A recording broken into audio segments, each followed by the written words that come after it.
Hello everyone. Jobs and career के इस YouTube channel में आपका स्वागत है।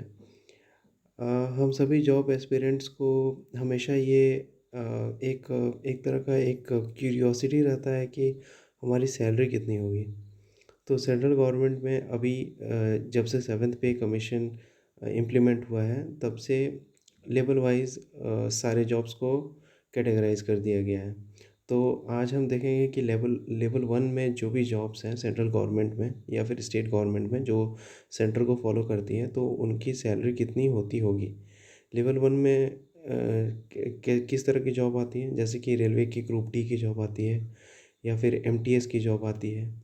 तो ये सारी लेवल वन की जॉब होती है, यानी कि अगर देखा जाए तो लेवल वन जो होता है वो सबसे निचले स्तर का जो कर्मचारी होता है किसी भी डिपार्टमेंट में, वो लेवल वन की सैलरी उसे मिलती है। तो यानी कि इसे हम ये भी समझ सकते हैं कि मिनिमम सैलरी, किसी कोई भी अगर गवर्नमेंट सर्विस करता है तो उसकी मिनिमम सैलरी कितनी होगी। तो आइए देखते हैं। तो जो भी लेवल वन में होता है उसका बेसिक पे जो होता है वो 1800 होता है, 18,000 होता है उसका बेसिक पे। अभी जो डीए का रेट चल रहा है वो 31% चल रहा है। ठीक है।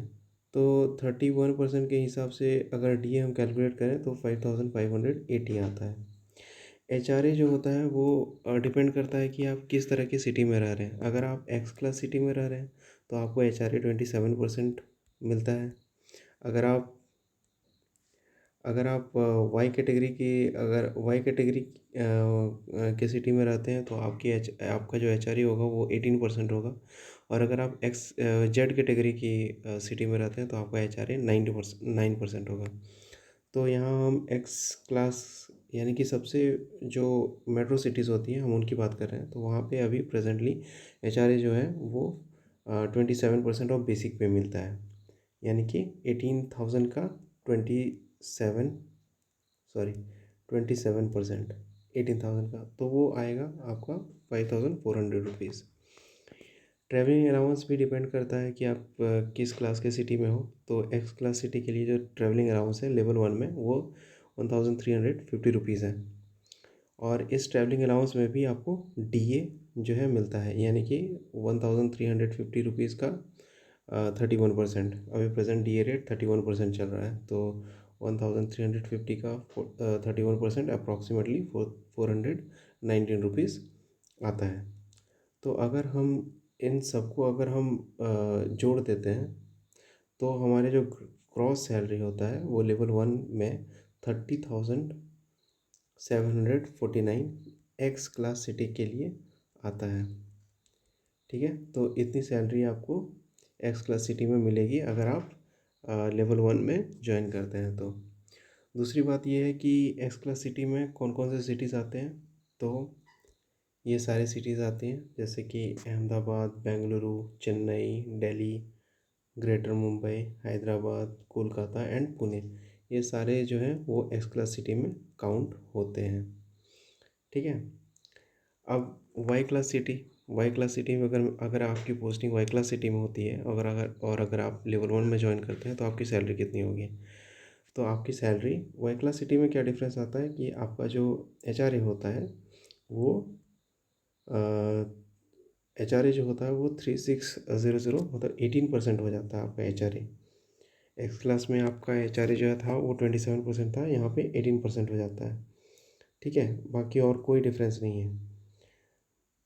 और अगर इन सबको अगर वैसे ही अगर कैलकुलेट करते हैं तो वाई क्लास सिटी में आपकी जो सैलरी होगी, ग्रॉस सैलरी होगी, वो 28,949 रुपीज़ होगी।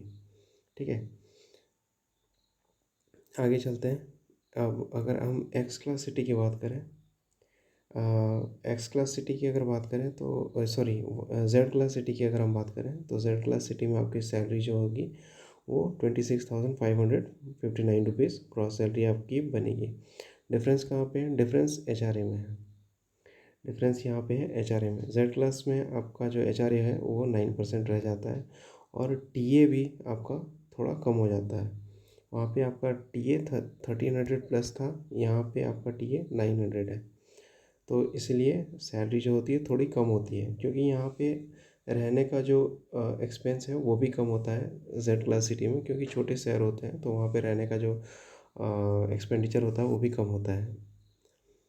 ठीक है, तो इस तरह से आप जान सकते हैं कि लेवल 1 में अगर आप ज्वाइन करते हैं तो आपकी मिनिमम सैलरी, एटलीस्ट जो आपकी सैलरी होगी वो 26,559 रुपीज़ होगी। प्लस अगर आप ग्रुप डी एम्प्लॉई हैं, अगर आप रेलवे के एम्प्लॉई हैं तो उसमें और भी अलाउंसेस ऐड होते हैं, जैसे कि नाइट ड्यूटी अलाउंस ऐड होता है, नेशनल हॉलीडे अलाउंस वो ऐड होता है, अगर आप ओवर टाइम करते हैं तो ओवर टाइम अलाउंस वो भी ऐड होता है। तो उसमें जो आपकी ग्रॉस सैलरी है वो on an average 6 to 7 thousand rupees और आप इसमें ऐड कर सकते हैं अगर आप कोई ग्रुप डी एम्प्लॉई हैं। तो वो सारे अलाउंसेस ऐड होने के बाद ग्रुप डी एम्प्लॉयज़ की जो सैलरी होती है वो थोड़ी ज़्यादा हो जाती है, क्योंकि उन्हें एक्स्ट्रा अलाउंसेस मिलते हैं, क्योंकि वो एक्स्ट्रा काम करते हैं। बाकी अगर आप एमटीएस में ज्वाइन करते हो तो आपकी सैलरी मोर और लेस यही रहेगी। तो आपने इस वीडियो में देखा कि लेवल 1 जो भी एम्प्लॉय लेवल 1 में ज्वाइन करते हैं उसकी सैलरी क्या होती है। इस तरह की और इंटरेस्टिंग वीडियो देखने के लिए इस चैनल को सब्सक्राइब कीजिए और कमेंट कीजिए आपको और किस लेवल कौन से लेवल की सैलरी आप देखना पसंद करेंगे, या फिर किस पोस्ट की सैलरी आप जानना पसंद करेंगे। आप कमेंट करके बताइए, मैं डेफिनेटली उस पर एक और वीडियो लेकर आऊँगा। Thank you.